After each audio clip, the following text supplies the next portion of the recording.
بسم اللہ الرحمن الرحیم۔ السلام علیکم ناظرین ہیلتھ ٹپسوں میں خوش آمدید۔ بچہ دانی کا کینسر۔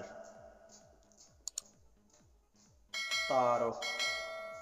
اس بیماری میں بچہ دانی میں شروع میں ایک پمپل نمودار ہوتا ہے۔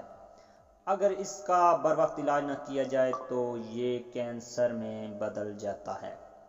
رحم کے کینسر کا مختلف ادویات سے علاج۔ نمبر 1، تھوجا۔ اگر بچہ دانی میں پھوڑے یا پھوڑے نکلنے کا شک ہو تو اس بیماری کا علاج تھوجا سے کریں۔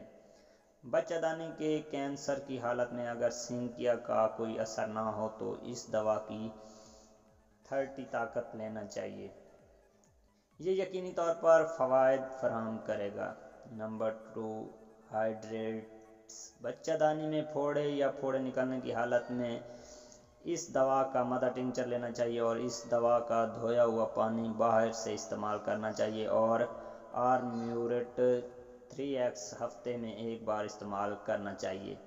نمبر 3، کیروسینیم۔ اگر یہ تصدیق ہو جائے کہ بچہ دانی میں پھوڑے یا پھوڑے نکل آئے ہیں تو اس دوا کی 30 یا 200 مقدار میں لینا بہت مفید ہے۔ نمبر 4، آرسلوڈ۔ رحم کے کینسر کے علاج کے لیے اس بیماری کی ابتدائی مرحلے میں آرسلوڈ 6 کا استعمال کریں۔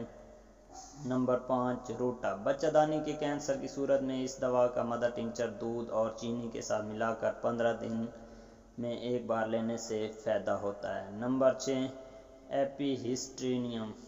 اگر بچہ دانی کے کینسر کے مریض کو زیادہ خون بہہ رہا ہو تو اس دوا کی 30 طاقت کا استعمال بہت فائدہ مند ہے۔